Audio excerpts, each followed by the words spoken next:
Ես կարծում եմ, որ մարդ իր ծննդյան նորմանից կարծես թե հետագայի ամբողջ կյանքը ողջունությունը կարծես թե ուղղված է ինչ-որ մի բան գտնելու, կարծես թե որոշակի բաներ ձեռք բերելու, բայց այսուհանդերձ մտածում եմ հետևյալն է, որ մարդ իր ծնվելուց հետո որևէ մի բան գտնելու ճանապարհին առավելաբար իր ունեցածը պահպանելու,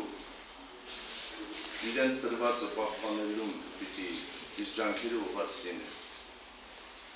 Եվ այս լույսի ներքո հիշում եք, որ ավետարանում Քրիստոս ասում է մանուկներին թողեք, թող գան ինձ մոտ, որովհետև երկնքի առաքելությունը իրենցն է։ Անշուշտ մենք մեծահասակներս կամ չափահասներս հույսը չպիտի ունենայինք երկնքի առաքելության արժանանալու, եթե ուղիղ կերպով սա հասկանանք, որովհետև արդեն իսկ այդ մանկական տարիքից անցած է, բայց այստեղ այլաբանություն եւ խորհրդաբանություն կա։ Քրիստոս ուզում է ասել, որ երկնքի առաքելությունը նրանցն է, ովքեր կյանքի տարատեսակ դժվարությունների եւ հնարավորությունների հետ բախվելով իրենց մանկական անավարտ հատկանիշները չեն կորցրել։ Եվ այս առումով մենք որպես քրիստոնյաներ առավելաբար մեր ջանքերը պիտի ուղղված լինեն նրան, որ մենք կարողանանք պահպանել այն ազնիվ, ճիշտ, հոգևոր մանկական հատկանիշները, որոնք մեր ծննդյան նորմանից Աստծո հոգու միջոցով փոխանցված են մեզ։ Եվ Սուրբ ծննդյան արարողությունը, ինչպես նաև եկեղեցական որևէ արարողություն կոչված է նրան, որ մենք այդ հայելու առջև, այդ հույսի առջև կարողանանք հասկանալ, թե որքանով մեր մանկական հատկանիշները կորսված են, կամ որքանով այդ մանկական հատկանիշները մենք կարողացել ենք մեր կյանքի ընթացքում պահել եւ պահպանել եւ կենսավորել եւ դրսեւորել։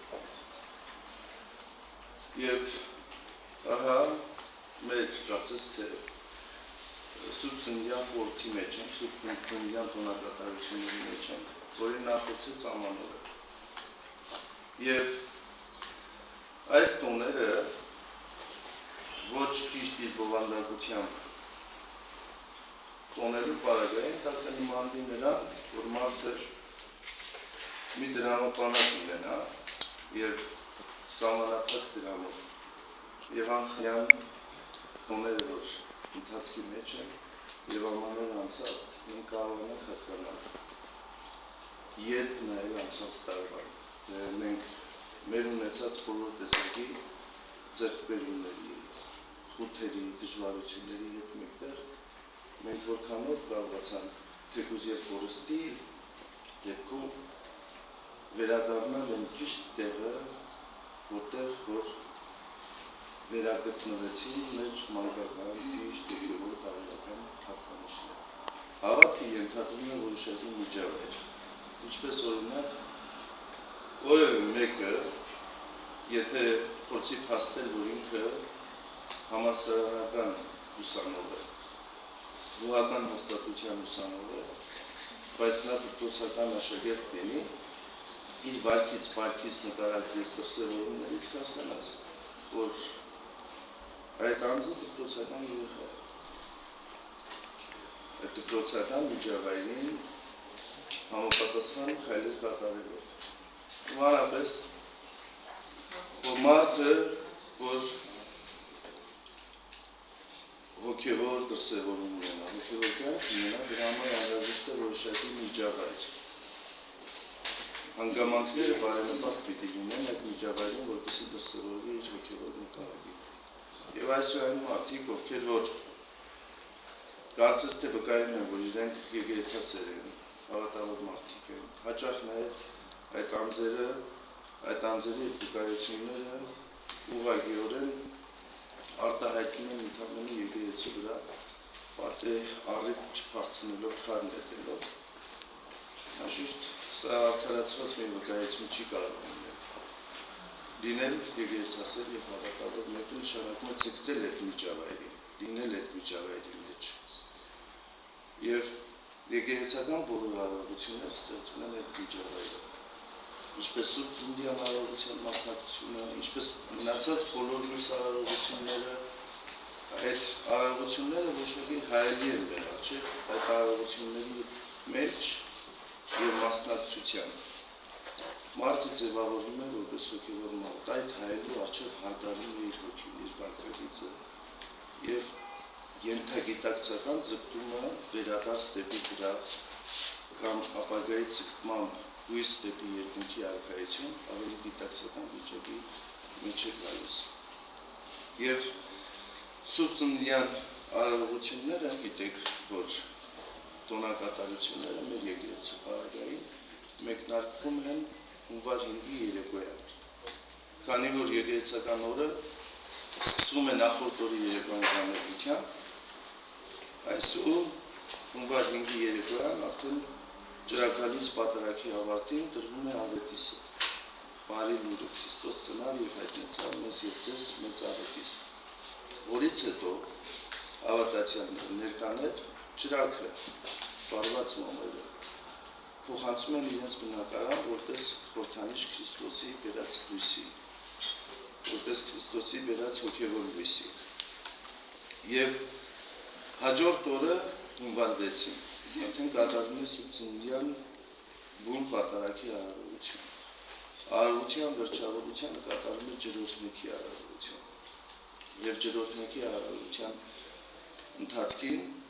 օրհնվում է ջուրը, որը խորհրդաբանում է Քրիստոսի մկրտությունը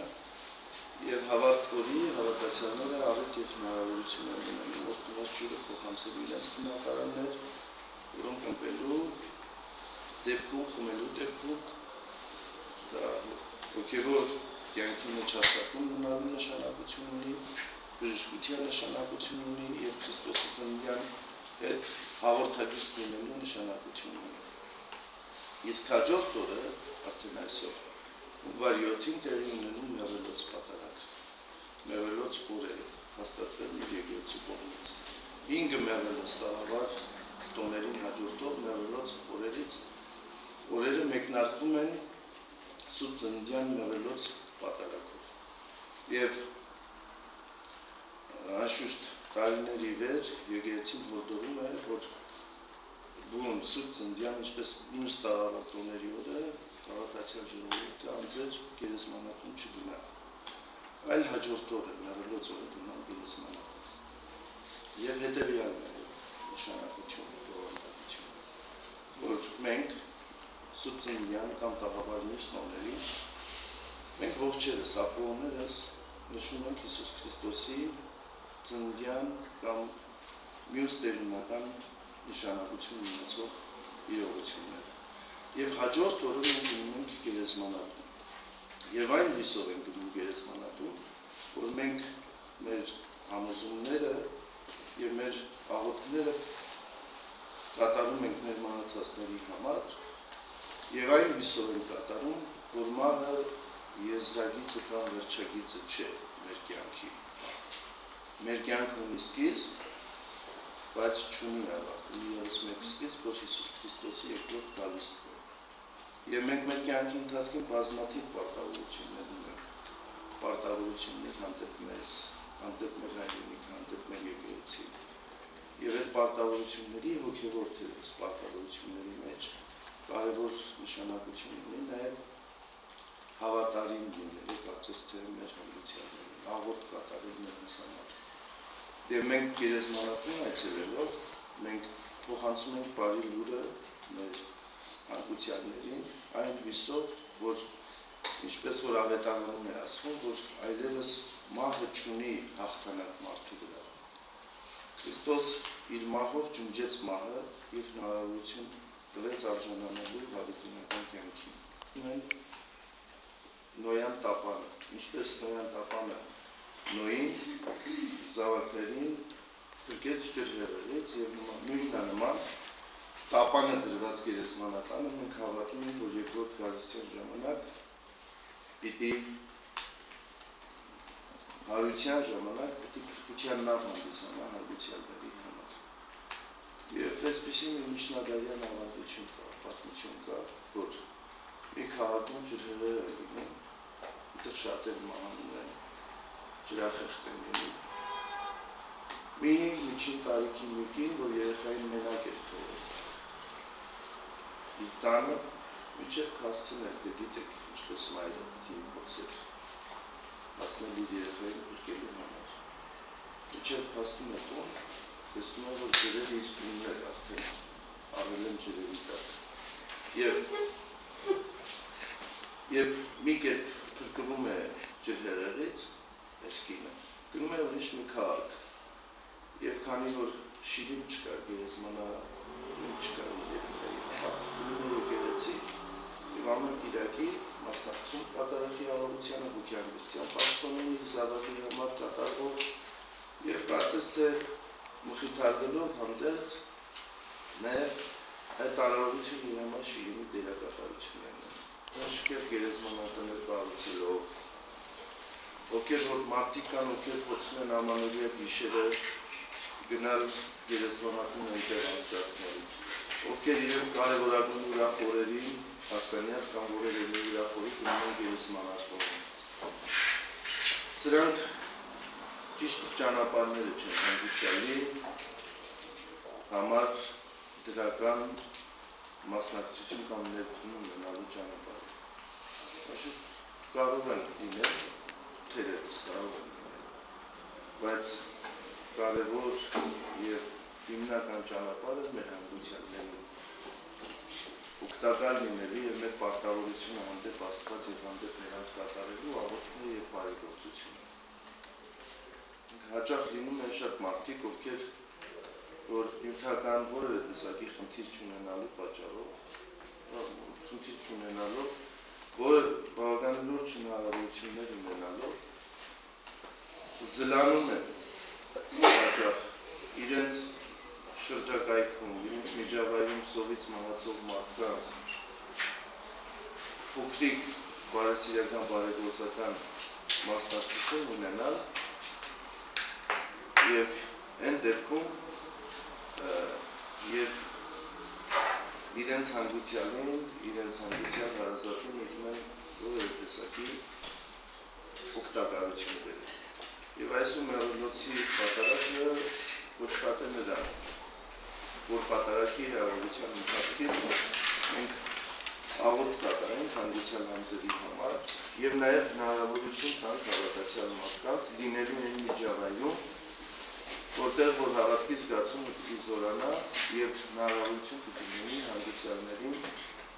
հոգու փրկության համար աղոթք կատարելու։ Եվ ինքնին եկեղեցին Աստուծո Քրիստոսի նյութերեն կերպարանքն է։ Եկեղեցու առաքելությունը հետևյալն է. անձին, համայնքին եւ վստահված հոտին առաջնորդել դեպի փրկություն, դեպի երկնքի արքայություն։ Եկեղեցին առաջնորդող դերակատարություն եւ նշանակություն ունի մեր կյանքում։ Բայց եկեղեցին քարե շինությունը չէ։ Եկեղեցին միայն քարե շինությունը չէ, եկեղեցին նաև հավատացյալ ժողովուրդն է, հավատավոր մարդիկ են, եկեղեցում վստահող մարդիկ են, եկեղեցում հավատացող մարդիկ են։ Եվ յուրաքանչյուր մի հավատացյալի, յուրաքանչյուր մի եկեղեցի այցելող մարդու նաև առաքելությունն է այդ քարոզչությունը, այդ համոզումը փոխանցել նաև այլոց։ Ինչպես մեզանից յուրաքանչյուրը երբեք մեր ձեռքին կարևոր մեզ համար կարևոր գնահատելի մի իր կամ առարկա է լինում, մենք այն անպայմանորեն փորձում ենք կիսել մեզ համար հարազատ մարդկանց հետ, մեզ համար սիրելի մարդկանց հետ։ Երբ որ մենք ինչպես ավետարանն է ասում, եթե ձեռքիդ լույս ունես, այդ լույսը չես թաքցնում, գրվանի տակ չես դնում, այդ լույսով փորձում ես լուսավորել քեզ համար կարևոր մարդկանց։ Նաև հաճախ նաև ոչ կարևոր մարդկանց, եթե քո ձեռքին շատ կարևոր մի բան ունես եւ ուրախալի մի բան ունես, դա փորձում ես կիսել շատերի հետ, փորձում ես բաժնեկից դարձնել շատերի։ Նմանապես եկեղեցու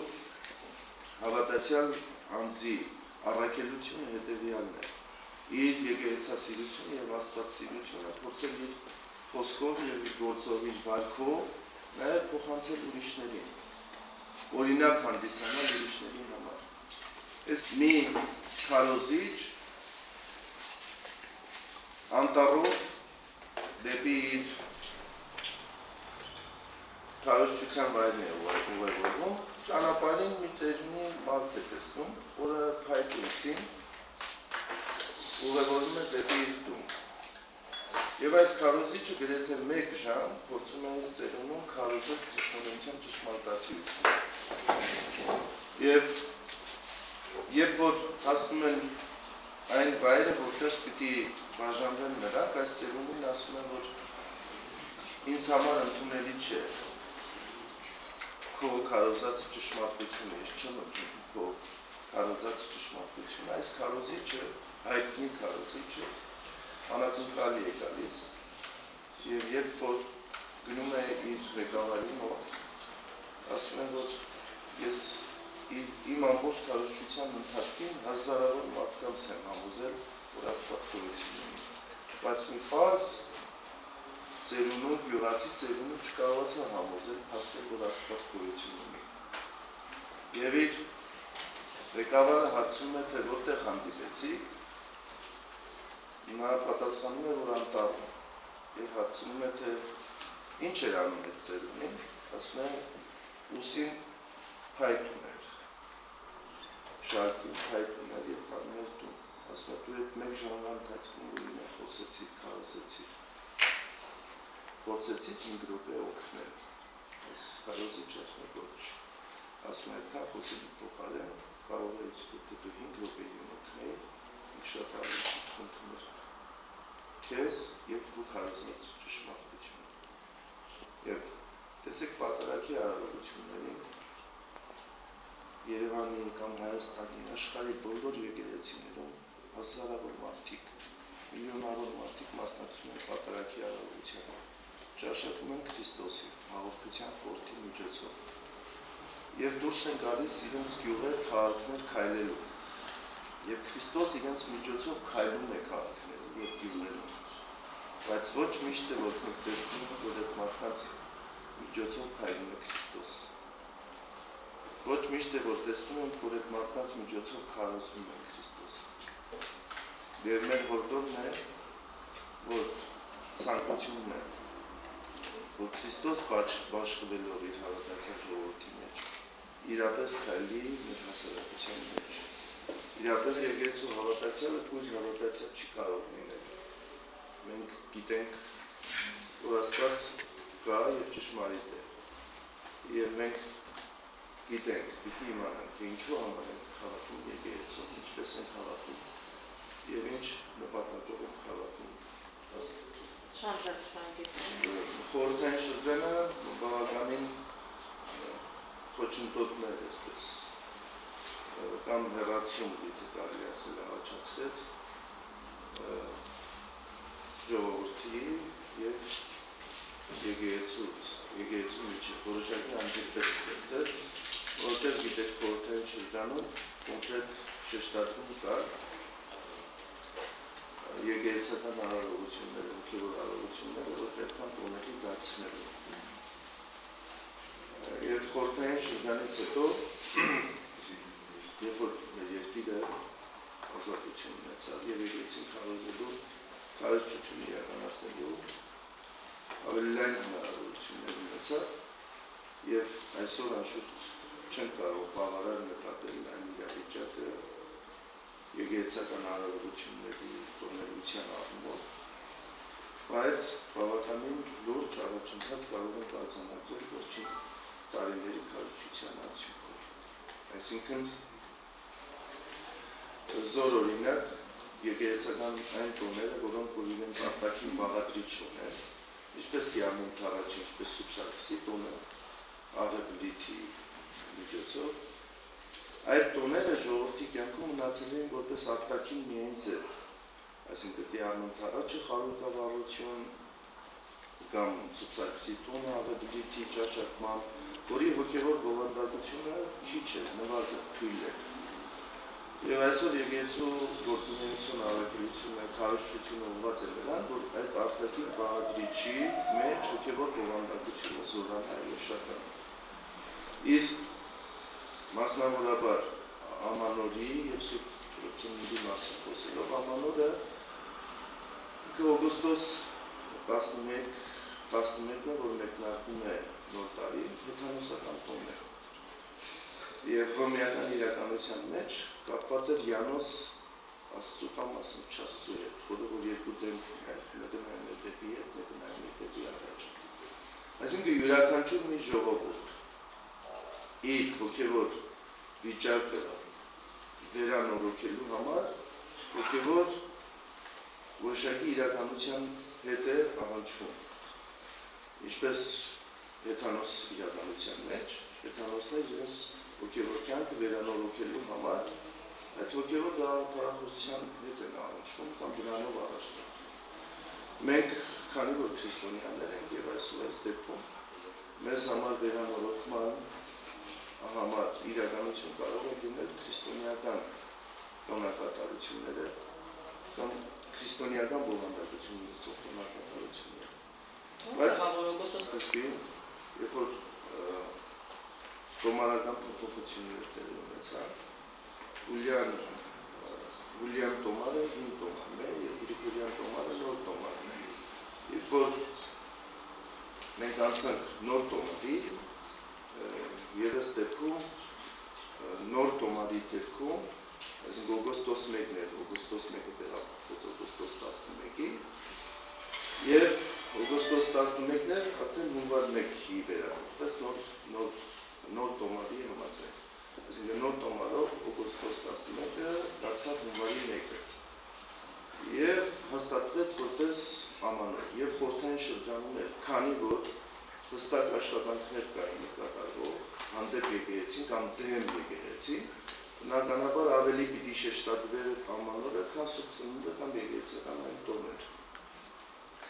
Եվ այստեղ մի փոքր անհարմարավետություն է տեղի ունենում, քանի որ հունվարի 1-ը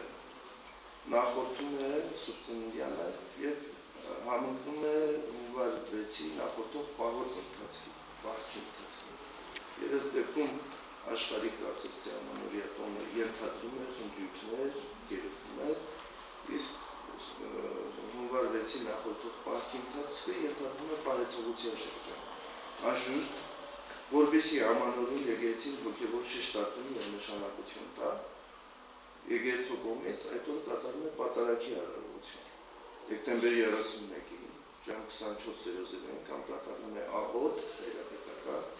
կամ կատարվում է պատարագի արարողություն։ Եթե նախորդ տարիներին պահքի մեջ եղող անձերի թիվը ավելի քիչ էր, այս տարիներին շատ ավելի շատանում է։ Դեկտեմբեր 31-ին գիշեր 24:00-ին կատարվող պատարագի արարողությանը 60 մարդկանց ներկայացում պատարագի արարողությանը։ Հետաքրքրությունը մեծ է, հարցումները մեծ են այս արարողությունների կամ պահքը պահելու առնչությամբ։ Այսինքն 5 օր պետք է պահք պահեն, քանի օր պետք է լինի մինչև հունվարի 6-ը։ Դեկտեմբեր 30-ի առավոտանից, թեկուզ եւ 29-ի երեկոյան արդեն օրը փոխվում է, բայց սա դատիվացին ասում է ծիսական արարողությունների առումով է փոխվում է, հետևաբար դեկտեմբերի 30-ին առավոտվանից անձը պահում է պահք, հունվարի 5-ի երեկոյան ջրակալուցի պատարագի արարողության ժամանակ դուրս է գալիս պահքից, ստանում է սրբություն, հաղորդություն, եւ դուրս է գալիս պահքից։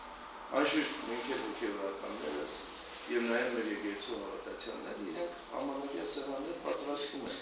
որովհետեւ այնտեղ տան երեխաներ կան, ամեն դեպքում այցելություններ կան, բայց նպատակը հետևյալն է այդ ազգային սովորությունները, ավանդույթները պահելով, փորձել դրանց տոնելու ճանապարհին քայլ առ քայլ շարժվել դեպի Սուրբ Ծննդյան արարողություն, ապագային առաջնային դարձնելով Սուրբ Ծննդյան արարողությունները։ Թվով շատ քաղաքացիներ այլ երկրներում են տոնել Ամանորյա տոները։ Սա ոչ թե նրա համար է, որ մարդիկ հնարավորություններ ունեն Ամանորը տոնելու այլ քաղաքներում կամ այլ երկրներում։ Սրա կարծում եմ հիմնական շարժարի տեսեք այդ փոխադարձ այցելությունների մեջ մարդիկ բովանդակություն նշանակություն չեն գտնում։ Այսինքն հոգևոր բովանդակության փնտրտուքի մեջ է։ Հոգևոր